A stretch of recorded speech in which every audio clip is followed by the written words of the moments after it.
Hey everyone, welcome back to my channel.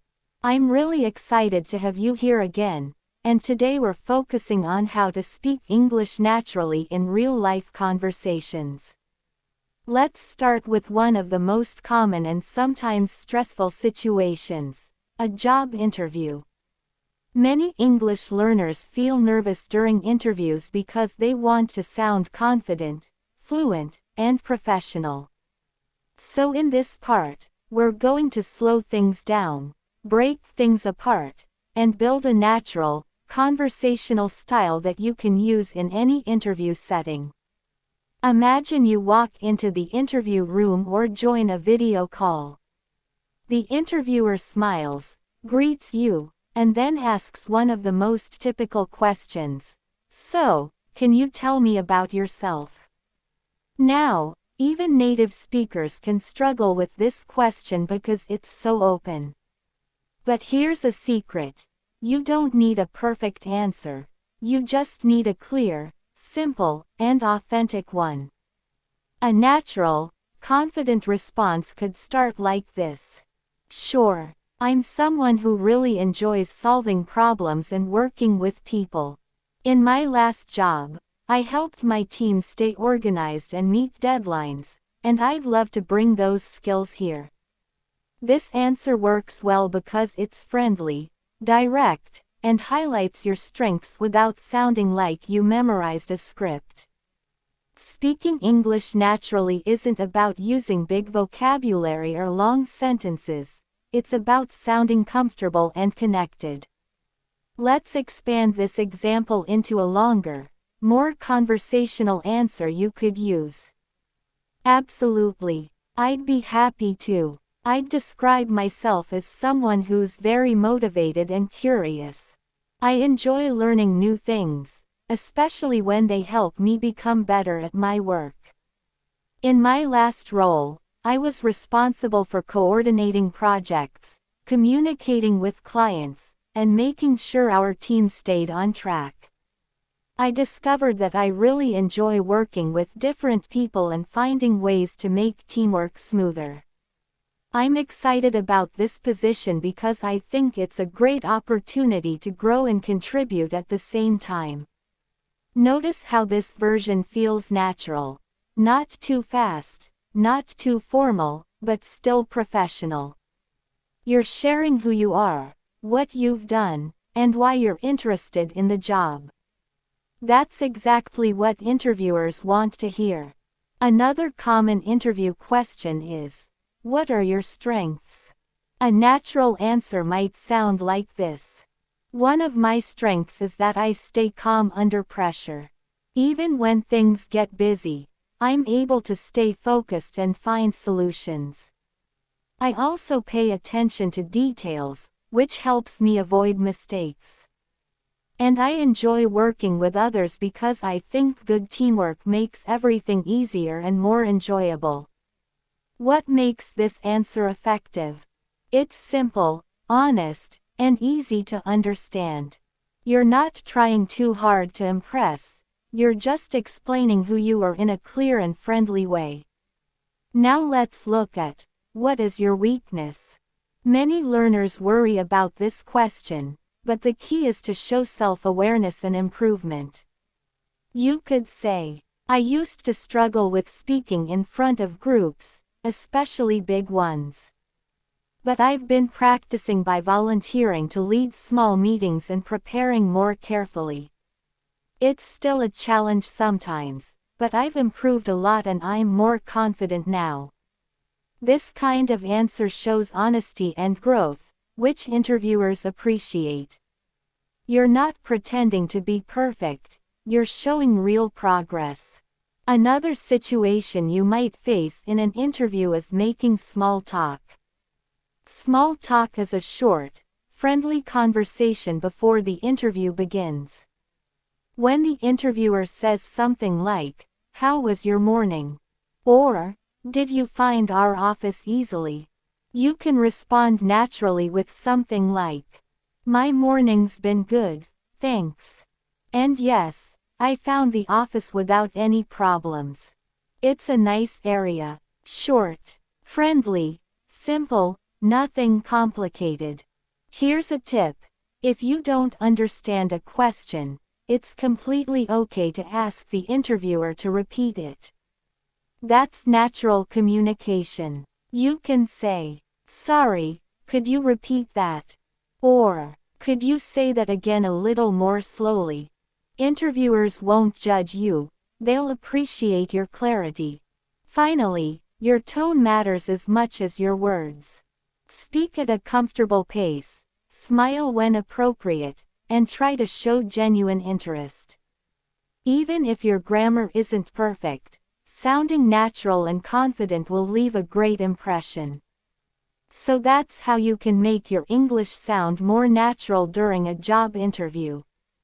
With practice, you'll feel more relaxed, and your answers will flow more easily. Keep practicing out loud, and you'll see a big difference. Now let's move on to something more relaxed and personal, talking about hobbies.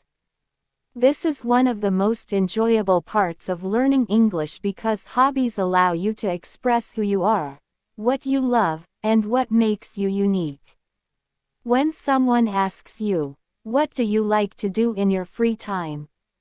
they're not testing your language ability, they're trying to get to know you. So your goal here is to sound natural, open, and conversational.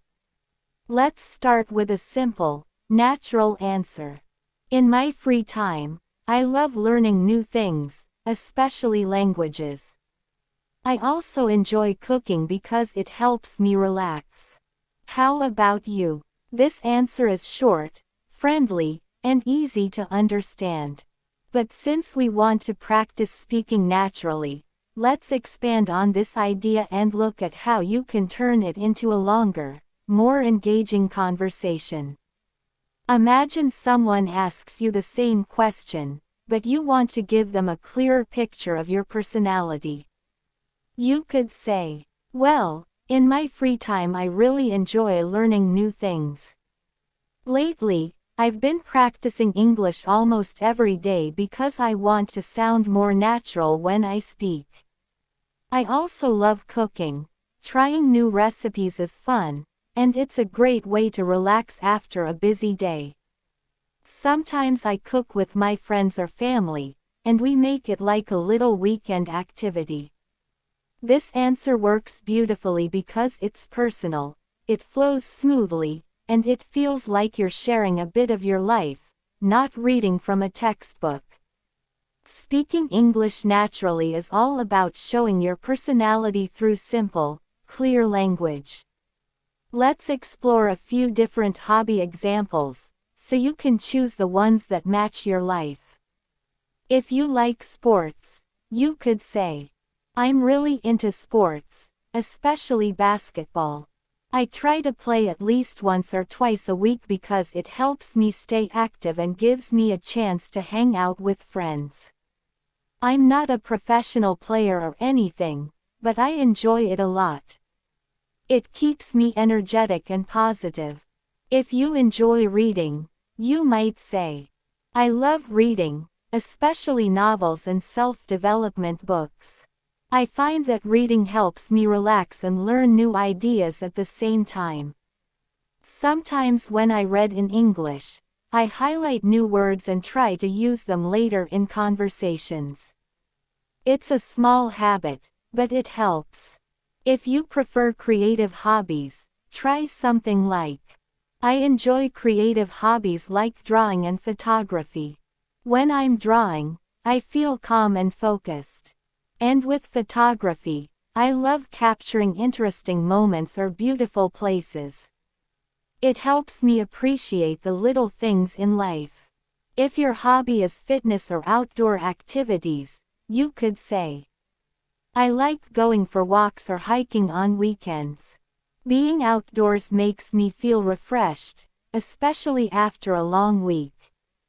I usually go with a friend, and we talk while we walk. It's great exercise and a great way to clear my mind." Notice how all of these examples sound relaxed and conversational. The key is not to sound robotic or too formal. For example, avoid saying something stiff. Like, my hobbies are reading books, cooking food, and listening to music. It's correct, but it sounds like you're reading a list. Instead, try to add small details that make your answer feel natural. Another great trick is to connect your hobby to your personality. For example, I enjoy cooking because it helps me be creative. I like reading because it helps me see the world from a different perspective. I love playing guitar because it helps me express myself. These small explanations make your English sound deeper and more authentic. You can also ask a question at the end to keep the conversation going. Something simple like, how about you? What do you usually do on weekends? This shows interest and helps you build a natural flow in the conversation. If someone shares their hobby, you can continue naturally by responding with phrases like, oh, that's cool. How long have you been doing that? That sounds fun. What do you enjoy most about it? I've always wanted to try that. These expressions make conversations smoother and more friendly. Sometimes people might ask follow-up questions about your hobby. For example, if you say you like cooking, they might ask, what kind of food do you like to make? A great natural answer could be, I really enjoy cooking simple meals, especially pasta or stir-fried dishes. They're quick, and I can experiment with different flavors. Sometimes I try international recipes too. It's fun to taste something new. Or if they ask about your language learning hobby, I usually practice by watching videos, listening to podcasts, and speaking with friends. Even 10 minutes a day really helps. I try not to stress about mistakes. I just enjoy the process. Ultimately, talking about hobbies is a great way to practice English without pressure. You're talking about things you already love, so the conversation becomes natural and enjoyable. The more you talk about your interests, the more confident your English will sound. So keep practicing, keep sharing, and remember, hobbies are not just activities. They're stories, experiences, and emotions. And when you express them naturally, your English becomes a true reflection of who you are.